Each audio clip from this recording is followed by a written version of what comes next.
Welcome to Sam's Garage, presented by NH Oil Undercoatings.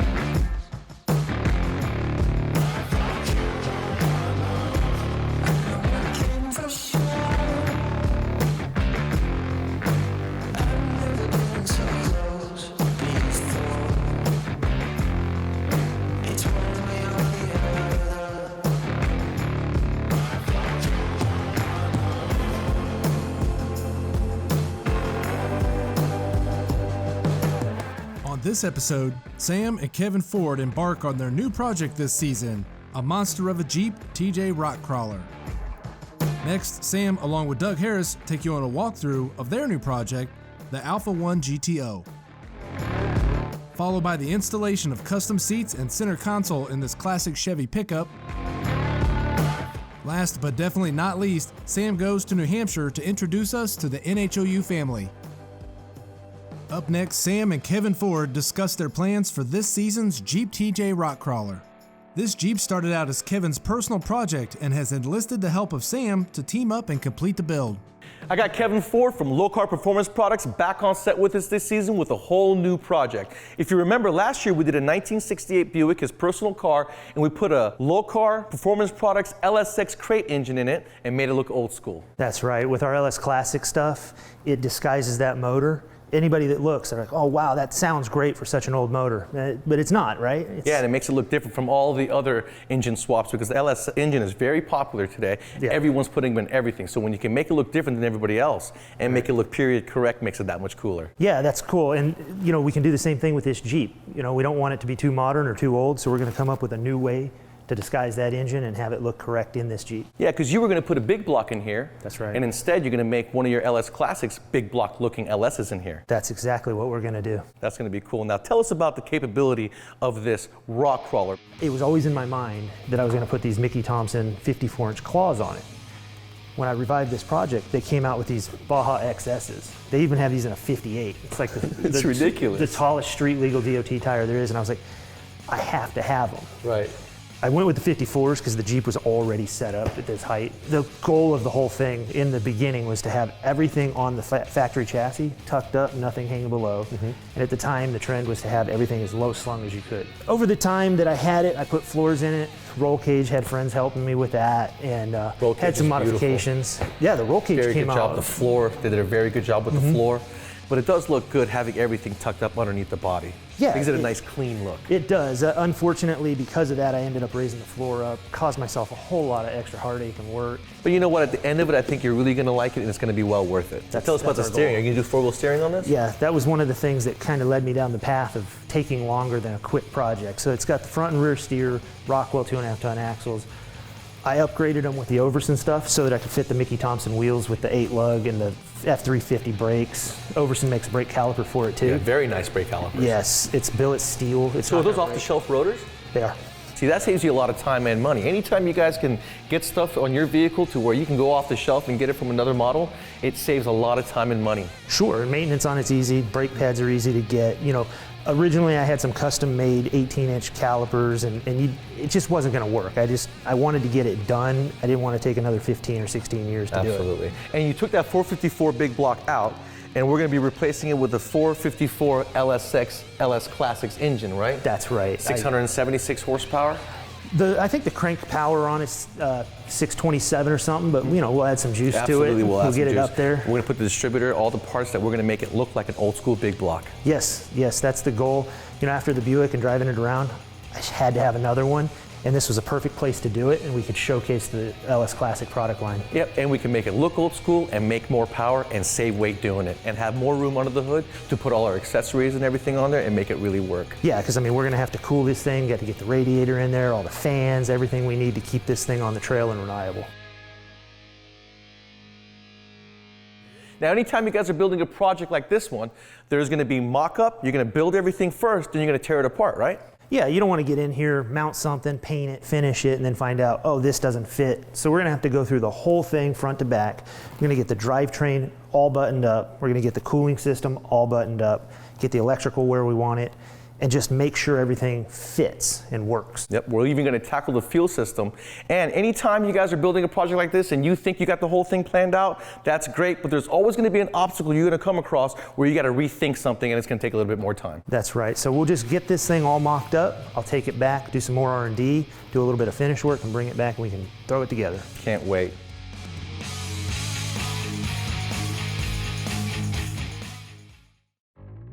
Welcome back to Sam's Garage, presented by NH Oil Undercoating. This truck belongs to an up-and-coming singer-songwriter straight out of Atlanta, Jevin Relaford. We're going to be doing a resto mod on his 69 C10. Jevin went to LMC Truck to pick up these seats and center console combo that we're going to install.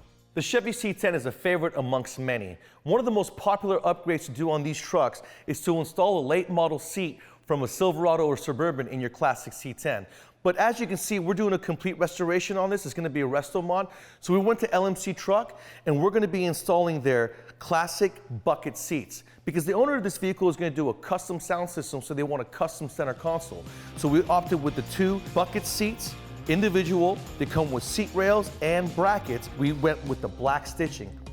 What we're going to do first is we're going to remove the seats from the truck, install our rails, put them in place, make sure they fit correctly, then we'll bolt them in. So when you guys are installing your rails onto the seats, there are 2 holes. One is wider than the other one. So you want to make sure that those holes coincide with the holes on your bracket that's going to be going inside the truck. This rail's got 2 holes. You're going to have to move the mechanism in order to expose your other hole when you install it. And also the part where the mechanism is, you want them facing each other. That's how you know you've properly installed the rails. Now that we've got both our rails installed, we have to make sure that they coincide together so that when you pull it, the seat slides back and forth evenly. And so that's basically making sure that the notches on left and right is going to be in the same place. I'm going to take my cross rail that connects the 2 pieces together. Comes with 2 little rings that's going to lock these ends in place. Next, we're going to take the bracket that bolts into the truck and put it on the seat itself. The 4 legs are equal length, but I'd like to give it a little tilt. So I'm going to cut 1 inch off the rear legs before I weld them on, and that'll give me that little bit of rake. Make it more comfortable as far as the seating position. Now the reason why I'm scraping off the paint is because I'll be welding this bracket onto another bracket. And anytime you're welding 2 pieces of metal together, you want to make sure that you take all the surface material off of the metal down to bare metal so that you have no contamination and the paint won't accidentally catch on fire. As you can see, I've gone ahead and welded the brackets onto my rail, and you can see the 1-inch rake I have. That's going to give me a little bit more support underneath my thigh. So I think Jevin's going to really like that. Now what we're going to do is put it on the seat, put it in the car, measure it, make sure our holes are good, come back, paint it up, and do a final installation. All right, Jevin, what do you think about your seats we installed? My goodness. The seats I bought from LMC, thank you guys so much. This is great. This is definitely the right pick. Let's see. Looks good. I put a little tilt on it for you too, so it gives you some more support underneath the knee. And if you notice, I'm glad you picked this set because right there in the middle, you got a console made out of fiberglass. And what we're gonna do is have a couple of subwoofers enclosed in that, and that'll give you a nice sound system and free up the space behind the seat. Turn it up. There you go. Let me ride. Hey, listen to Jevin. Go. All right. We got the seats installed from LMC Truck. Came with the console. I did have to do a little bit of modification with the brackets that hold the seat bracket inside the truck. We cut 1 inch off the back before we welded it onto the bracket. This turned out really well. I think Jevin's gonna absolutely love it. And if you guys want anything else for your truck, remember LMC's got anything you need for your Ford, Dodge, GM, or Chevy pickup truck. So check them out. Now Jevin, tell the world about how they can discover you. Well, I'm a recording artist that's signed to Atlantic Records. You can find me on all music platforms. That's Apple Music, Spotify, at Jevin Relaford, which is JEVEN.RELIFORD. That is my Instagram tag, and you can just find me there. And hopefully you enjoy my music. I'm into cars. Sam here is getting my 69 C10 truck done that we've been working on, me and my dad, for, 5+ years. This has been an idea, and we're finally starting to get it done. And he's been a huge part of it by helping us. And yeah, I'm looking forward to see what it looks like at the end. Thank you for helping me out, man.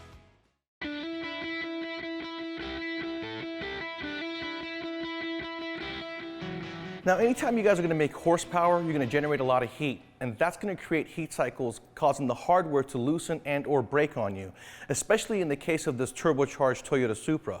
Now you can eliminate that problem completely with Stage 8 fasteners, because not only are their fasteners strong enough to handle the power and the heat cycles, but they've got these locking rings on them with snap rings that once you bolt it in place, you can keep that bolt from coming loose completely.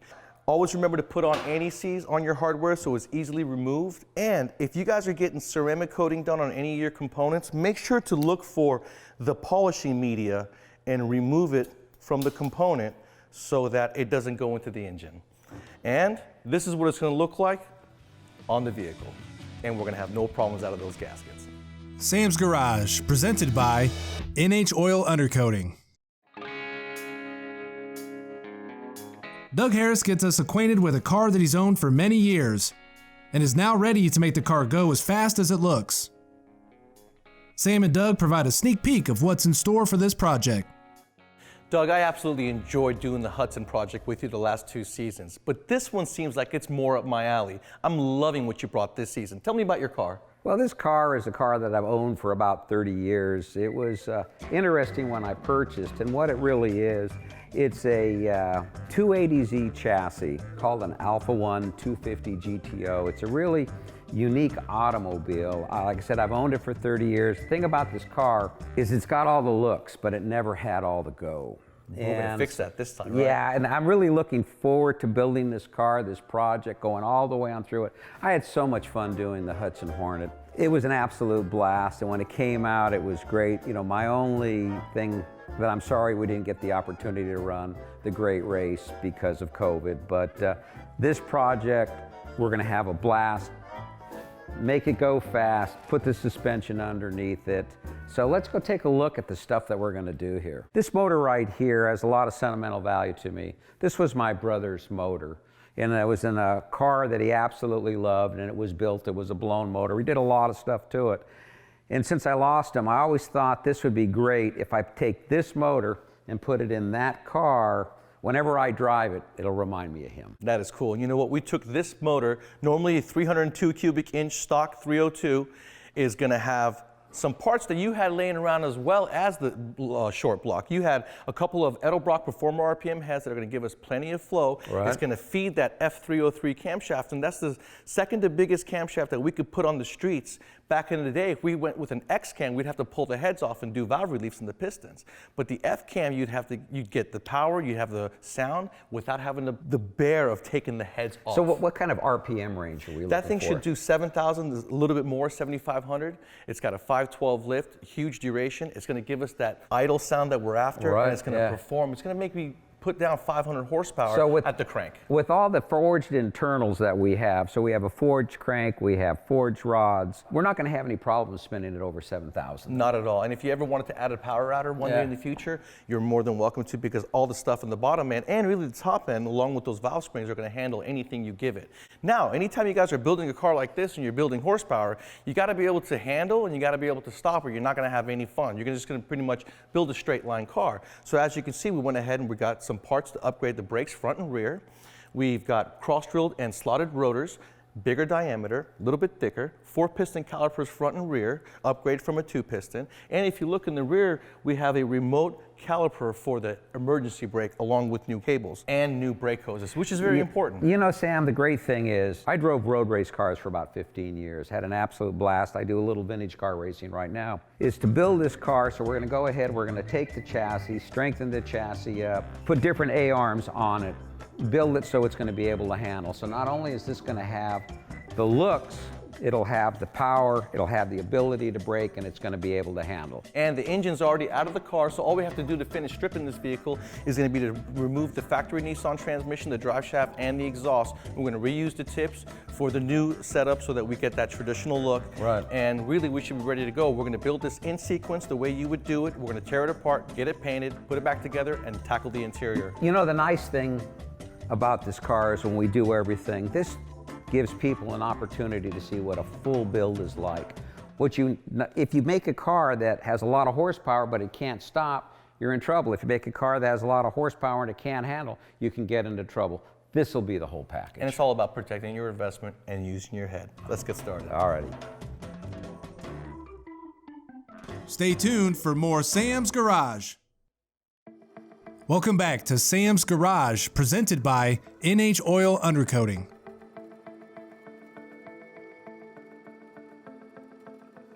Coming up, Sam takes us to New Hampshire, the home of NHOU, where we meet the owner, Joe DuPont. We learn how NHOU and their products were developed out of necessity to protect your vehicle from rust and corrosion.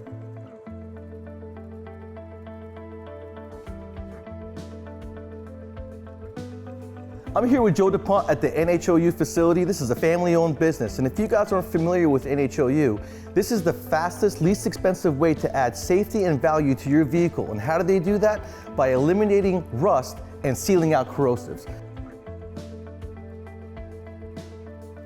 So 37 years in the cabinet refacing industry, which is kind of like what we do now. We try to salvage the cabinet and just fix what's wrong with it. And I really get into this business by desperation. I was trying to save my own vehicle. A diesel truck I had, I knew that was going to get me miles, but that I was likely going to lose the undercarriage to rust. I just wouldn't take no for an answer on how I could slow that down or prevent it. I knew there was oil undercoating being done at night in a garage in my neighborhood, and I've seen the results of it. I knew that it was effective, but it was illegal. It wasn't really great for the environment. In some cases, not even great for the vehicle. I did try some off-the-shelf generic products that seemed to do okay, but they didn't quite live up to our expectations. So ultimately, we ended up in a lab with a very good chemist, many years of experience in chemical coatings for automobiles, who helped us develop our first formula.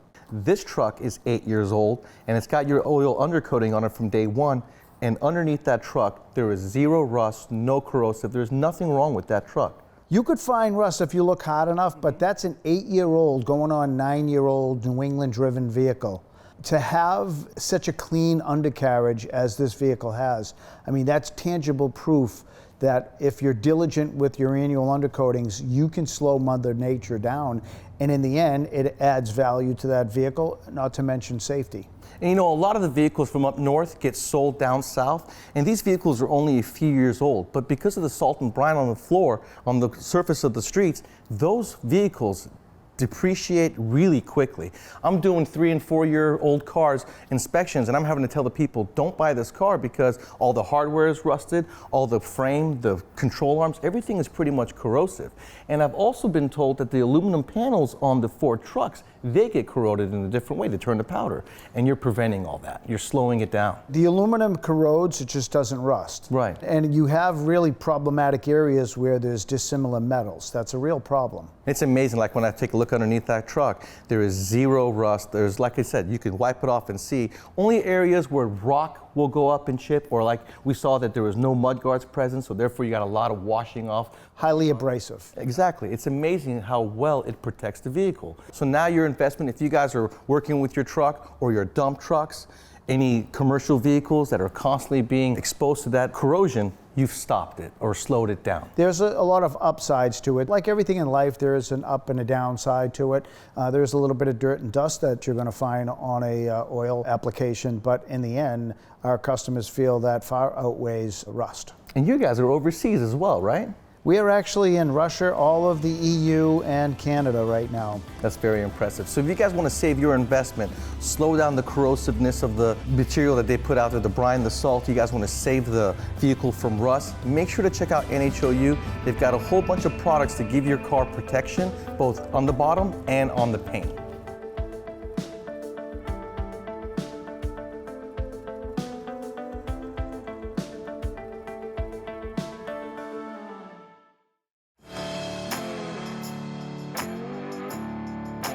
This week, we gave you an introduction to Kevin Ford's Jeep TJ Rock Crawler project.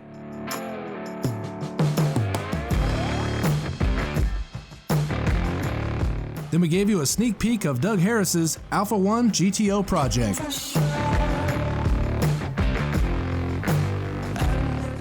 The interior of Jevon's truck was freshened up with new seats and center console. And to finish things off, we got to meet the family at NHOU. Thanks for tuning in to Sam's Garage.